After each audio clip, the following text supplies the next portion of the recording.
Welcome to ISO 2022 Made Simple, a special podcast series brought to you by Standard Chartered Bank's Corporate and Investment Bank.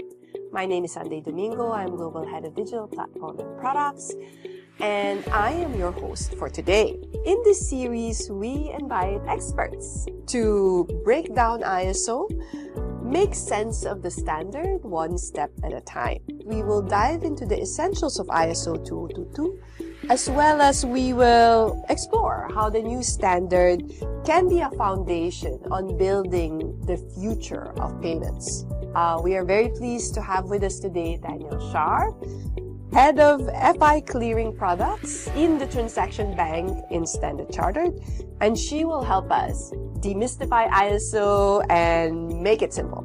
So, welcome Danielle to our first podcast. Thanks, Sunday. It's a pleasure to be here and great to be hosting our first podcast for our bank clients. Now, for this episode, we wanted to really delve into how ISO 2022's richer data formats and more structured, standardized messages are going to improve risk management, particularly for correspondent banking flows. So maybe we can start off with an introduction of yourself, your role, and how did you get into, the banking industry? Yes, I've had an incredibly varied career to date.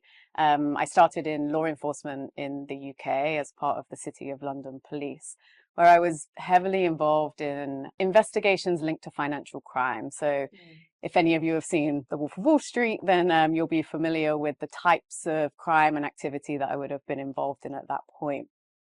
But at the heart of every financial crime, of course, there's generally a payment and there's always movement of money, whether that's cash or other. And that's really where my passion for payments and risk as an enabler started. And since then, I've been into various organizations. I've looked into fintechs. I've been part of the journey there. I've been involved in agency banking, which of course is a new topic of the hour, and correspondent banking, sitting across both the financial crime compliance space as well as the product and broader chief of staff business management roles too. So that's how I ended up here today. Today I look after our global correspondent banking or clearing product capabilities with product managers across the footprint. We're looking at our various payment capabilities across currencies. So again, pleasure to be here. That's awesome. And I feel really privileged to be talking to someone who has such a varied career, and clearly your passion for this topic comes out. I think it's the first time I'm meeting someone in banking who was in law enforcement. So I'm really, really excited for us to deep dive into this. But before we go into a little bit more about the financial crime and risk management aspects, let's just start with the basics. For us as bankers in banking, we have been talking about ISO 222 for a while now, and this is a major shift in the industry. Give us your take on the ISO initiative, and particularly for our correspondent banking clients, what do they really need to think about? Sure. So as we sit here today in the middle of November, many of us will have just returned from Sibos in Beijing, and I think it's safe to say that ISO 20022 was the topic of the conference, and that's because we're getting closer to November 2025. So perhaps let me take a step back before I get into the questions. So at its very basic level, we all know that the industry exchanges a huge amount of messages in the context of payments, and today that exists in varying formats, and there's various interpretations and definitions around what's moving across the industry. At the crux of it, we're struggling to carry the right data within payment messages based on the destination it's due for, and a level of common understanding is lacking. Now, you talked about the fact that this is not new, and you're right. So SWIFT have had standards going back to 1970s. And of course, we've all been working off those since then, which means that this is a huge change for the industry. There really hasn't been the level of change that we're seeing today through the ISO journey versus what we've seen previously. But if we just contextually think for a second, in 1970 and onwards, the computer memories we had were so minimal. The level of storing data was not where we are today, and certainly technology wasn't where we are today.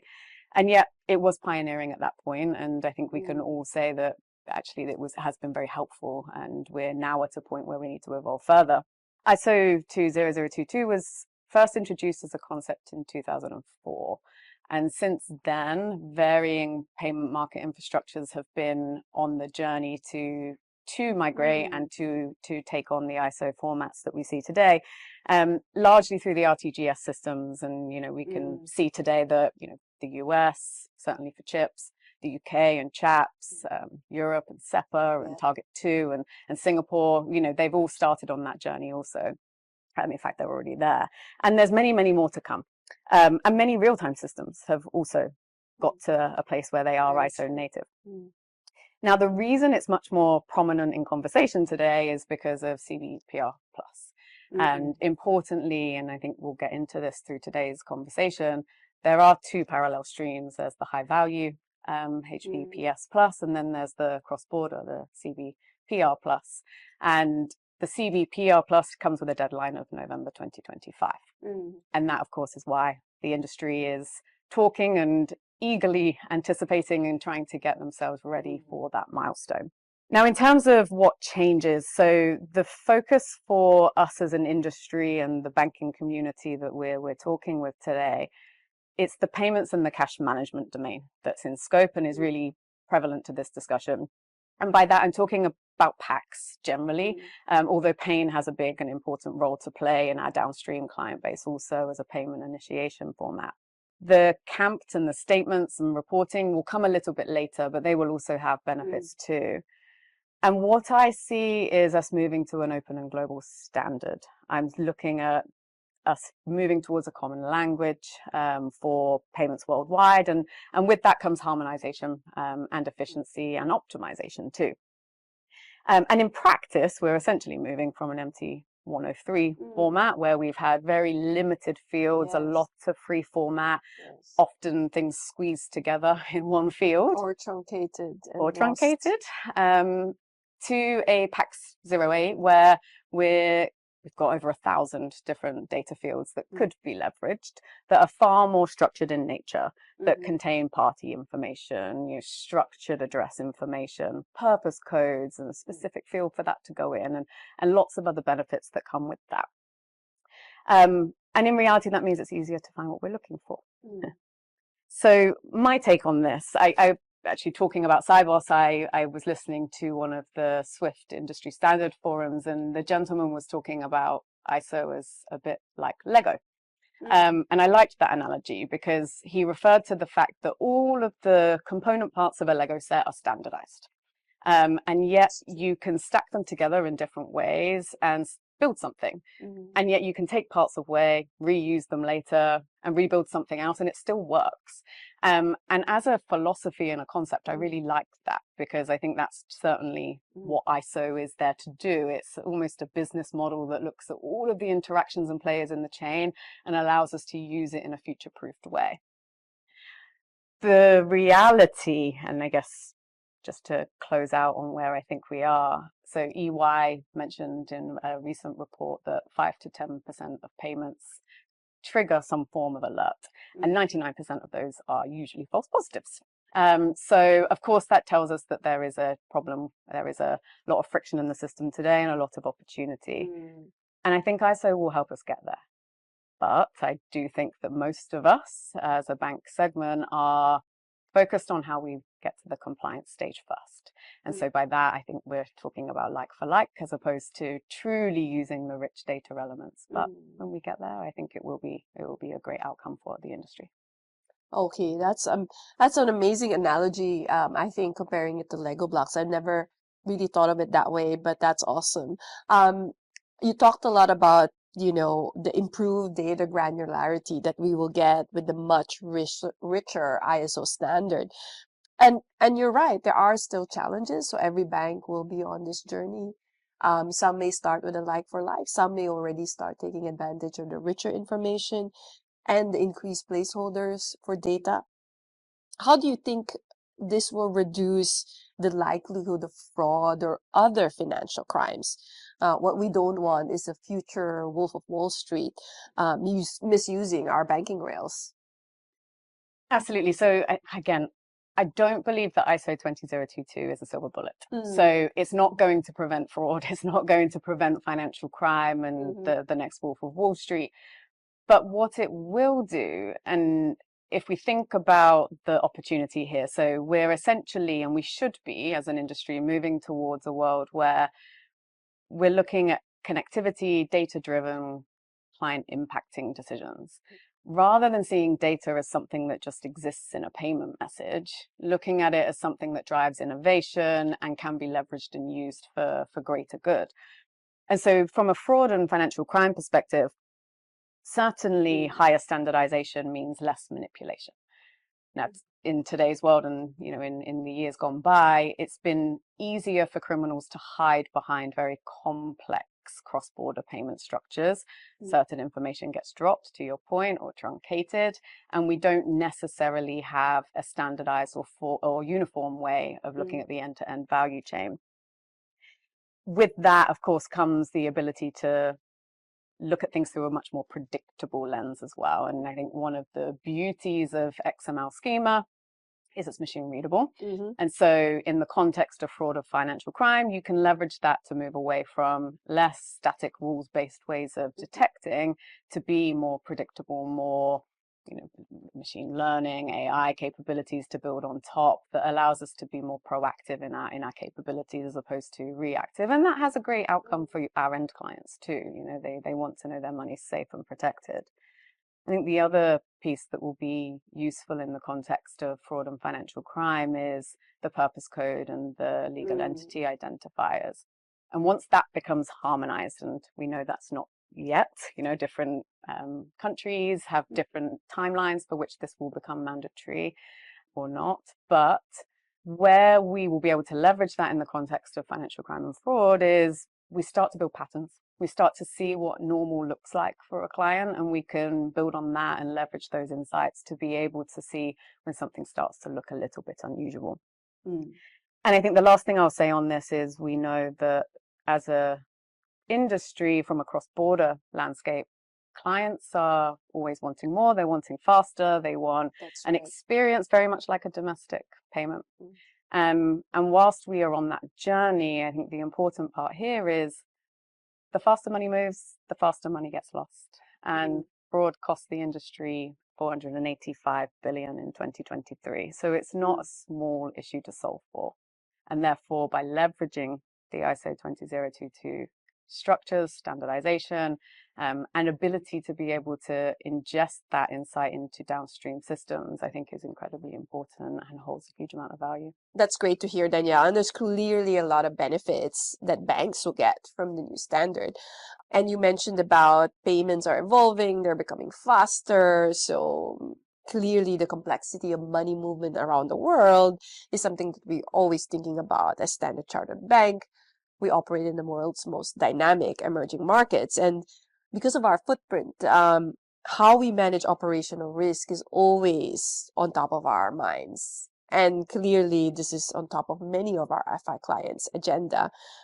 How do you think of ISO 20022 migration as all banks migrate to the same standard? Will this allow all of us to better identify and assess potential operational risk? On operational risk, realistically, this is a loss caused by failed processes, human error, or part of BAU.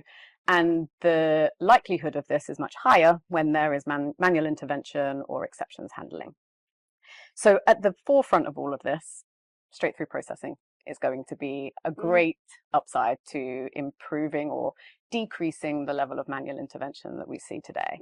And with more standardized structures, with essentially just knowing where to find the information and having a common dictionary and language, that naturally becomes much easier to do.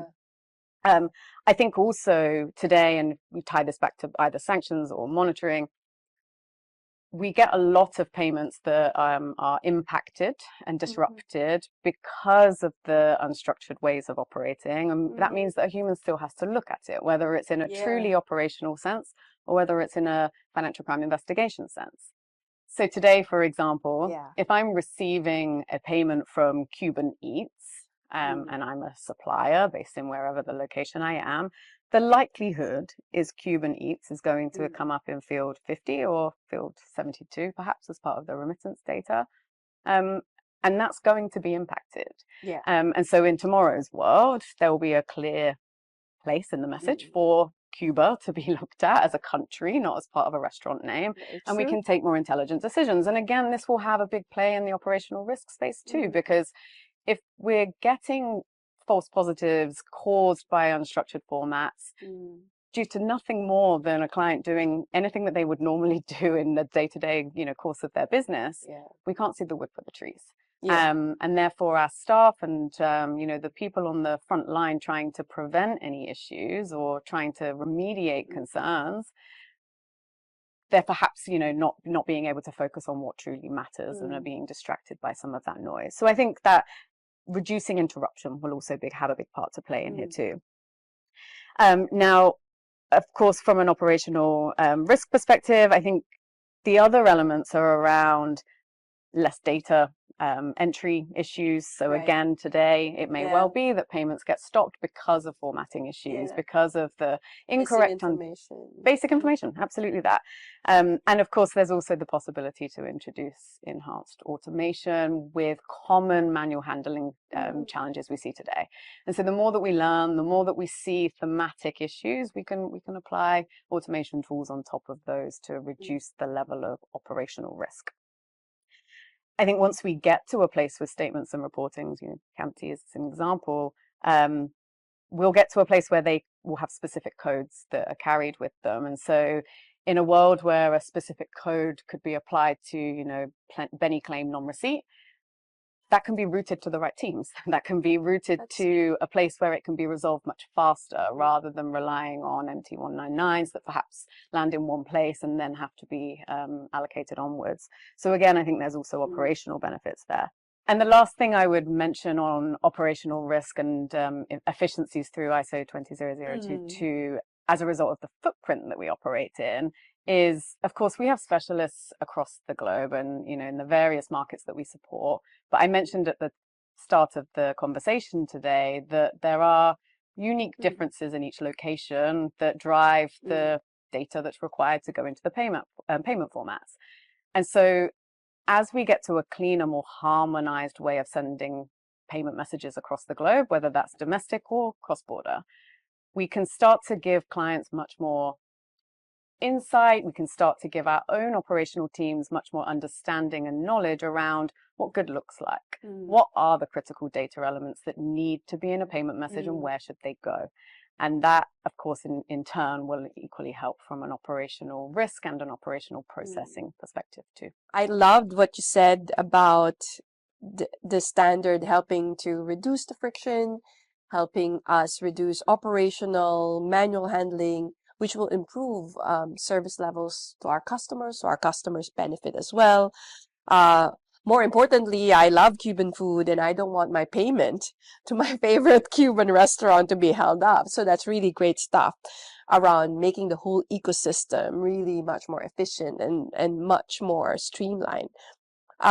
We've heard a lot of benefits, Danielle, for banks, and obviously there's a lot of developments in market infrastructure as well. The world is becoming more challenging too, and we have a lot of headwinds, both macroeconomic as well as geopolitical challenges. How do you think ISO 20022 play a role, or could it play a role in addressing, resiliency for banks and potential systemic risk? So sitting here as a systemically important institution, as many of our clients will be, I think the benefit from a resilience perspective is actually really high. Consider a scenario where you're told your payment systems are down or certain infrastructures are down, and you still need to be able to keep things moving. Today, that's challenging because depending on the RTGS that your payments are destined for, it really could drive a difference between the schema that's used and the payment format that's required. So in a world where we have harmonization across cross-border, across domestic, whether Right. that's RTGS, whether that's instant, whether that's ACH, that really does help, right? Because you can rest in the knowledge that you can reroute those payments to whichever systems are needed, and you know that the payments are going to reach, and you're not going to have to sit there and manually key or look at other ways of allowing for the payments to keep moving. So I think from a resilience and a systemically important perspective, that's a big part and a big benefit when we get there. I guess as a large player in the financial ecosystem, we also have roles to play in ensuring we're doing our part as well. And so by that, I mean, you know, we have a role to ensure that we are passing on the right information, that we, if clients and banks are using translators, that, you know, they're referring to the likes of Swift Transaction Manager, and I'll talk to that a little bit later too, but making sure that that rich data is not getting lost, because, you know, until we're at a place where everybody's able to receive and send in a native way, there will still be some complications in the payment chain. And certainly as banks, and particularly in our role as a correspondent, I see that as being a big role for us to play in the systemic risk nature of how we move money around the world.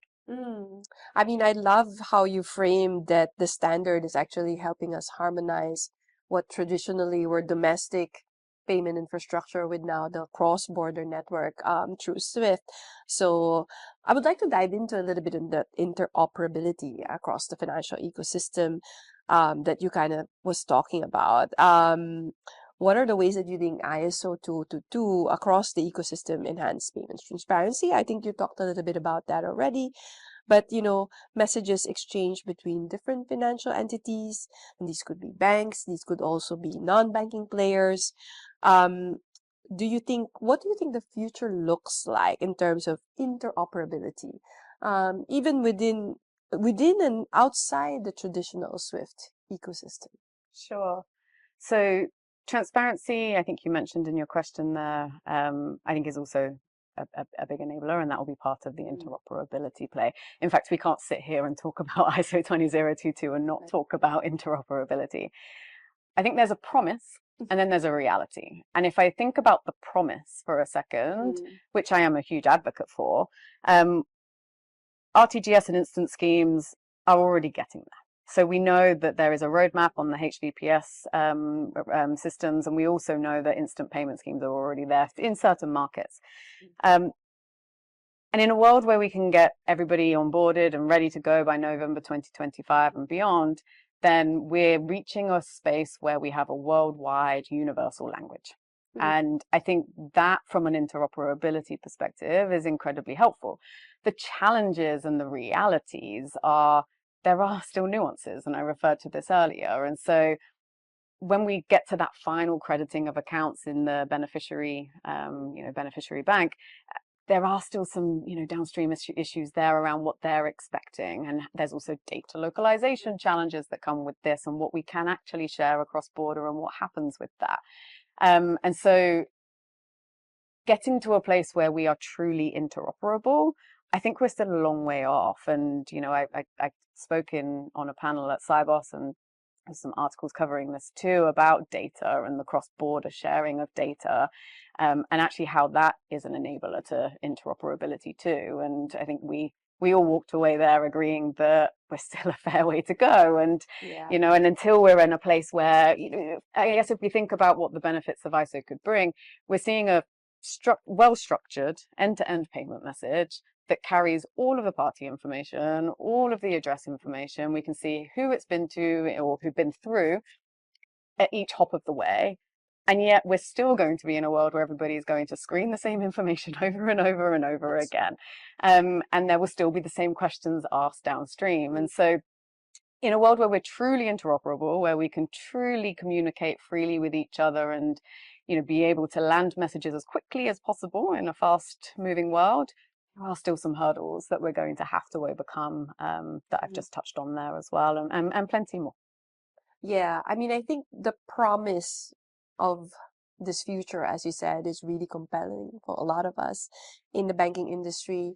I think in Cybos, Michael Spiegel, our head of transaction banking, in his ISO panel, called it creating a network of networks. Yeah. So I think there's really great stuff around what the future could look like.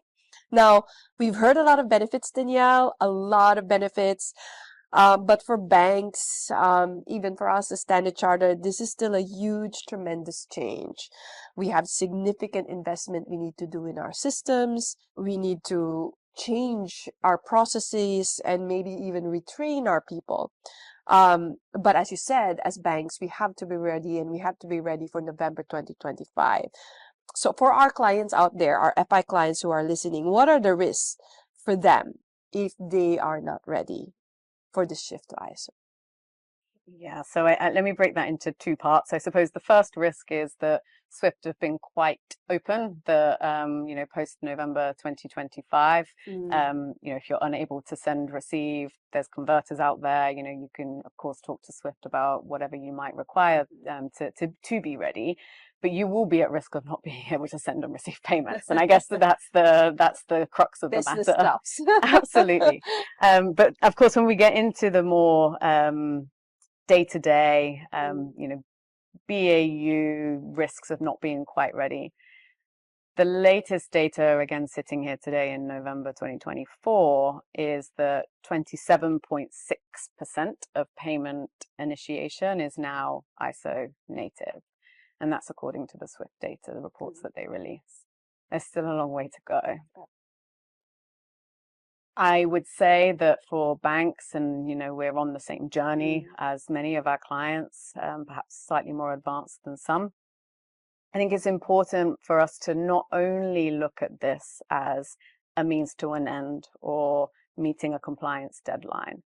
There will come a point where in order for this to even work, the data has to come from somewhere. So and that really starts with our corporates. So, we're having to ensure that we can firstly take the data, that we can store the data, we can transmit the data, and importantly, we can do something meaningful with it. And at some stage, it's not going to be okay for us just to sit there and say, we're on ISO standards now, so wonderful. Clients are going to expect something from that, and so what is it that we're doing differently, and what are the benefits that we're bringing as a result of this wide migration? And I think secondly to that, and that plays into this like for like versus ISO native versus all of the downstream systems that are going to be impacted. We are still in a coexistence period today, and post November 2025, there's still all sorts of other domains that are going to migrate over time. And so we need to be thinking about the longer term. How do we do something meaningful with the data that we're receiving? How do we leverage the rich data insights? How do we start to think about, the machine readable XML format in different ways? And the risks of not being able to receive or do something useful with all of that information means you're not really getting the benefits of ISO in the first place. And so I'd certainly encourage all of our bank clients to think about the fact that, I said it earlier on, ISO isn't a silver bullet. ISO doesn't solve risk management, and ISO doesn't solve processing efficiency. There are a lot of other component parts beyond our TP systems that are going to be needed in order to truly leverage the benefit. And so I would encourage clients and banks to start thinking about how and what they can do to make best use of this. Yeah, I think those are really great points that you said around, let's not approach this as a compliance mandatory program that we have to do as banks, but really look at the benefits, to your point, around what the richer data will enable. There are practical challenges for sure, but as you've pointed out, the benefits ultimately to our corporate clients is great as well. For someone that's building a digital platform, data is the foundation of digital. So I think I'm really excited about the opportunity that ISO will bring because of the richer data. And you also mentioned earlier, the payments world is so dynamic. We don't only want speed, but we want smart payments as well. And really data, again, helps to enable that. So I guess beyond November 2025, Danielle, if you were to look ahead towards the future, how do you think ISO can be a foundation for banks? And can we use this to future-proof ourselves, both for our business and for our clients? Yeah, so I truly believe that ISO is future proofing anyway, right? So I talked about the Lego analogy earlier, and I think that's part of the beauty of the new structure and the standardized ways of operating.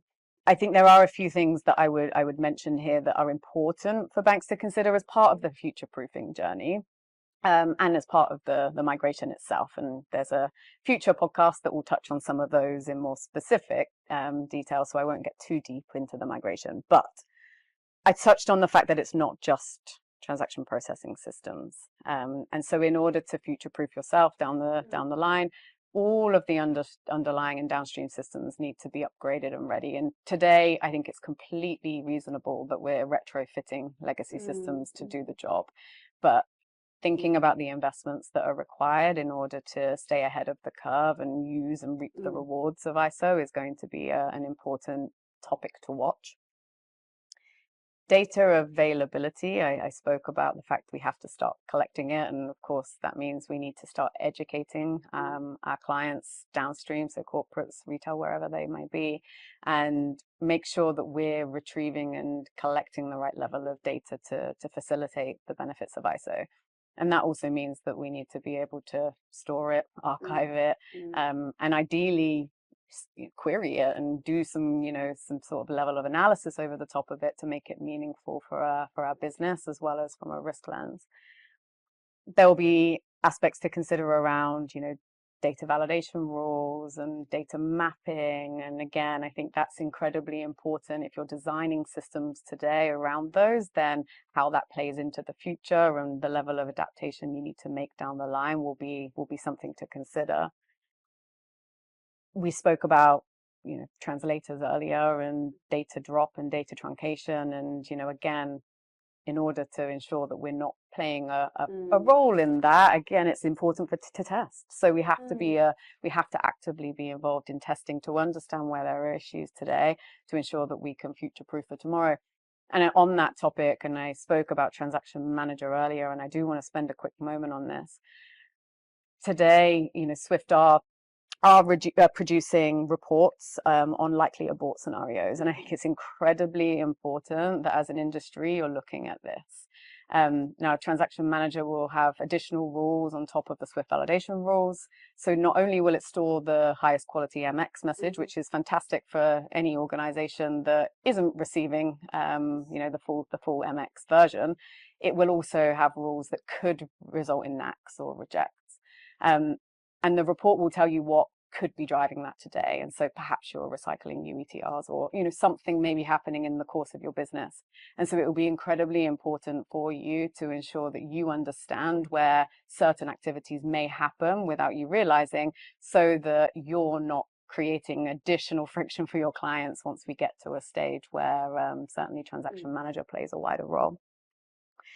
And I guess the last thing I'd say here about future-proofing is think about your business processes. And again, we could sit here and take ISO as a like for like and move on, but I mentioned that I don't think the world or the consumer base is necessarily looking at us to do that. And so we do have a role around advocacy and ensuring that we can educate and work with our clients on the best way to use the additional rich data too. And so I would urge anyone listening to this to reach out to your relationship managers and your service managers at Standard Chartered, because we do want to work with you on how we can ensure that as your correspondent bank, we can work with you on this journey to make ISO 20022 as effective for you as possible. Well, Danielle, that's really exciting. The way you sort of said that, this opportunity to future-proof ourselves as banks actually will result in not just better processes for us, better risk management, but ultimately it will give us, our clients, a better experience, remove friction. So thank you for painting a really exciting future. Not just exciting, but innovative, but also ultimately safe and sound. Because as you said earlier, as banks, we do play that key role of making sure there's robust risk management in the financial ecosystem. we talked a lot about Danielle, and actually everyone out there is talking a lot about ISO 20022. And because there's a lot of conversations, I think there's also a lot of myths out there. So the last question for this podcast is actually, let's do some myth busting. What do you think is one of the biggest myths about ISO? And go ahead and bust it. Oh, I like it. Okay.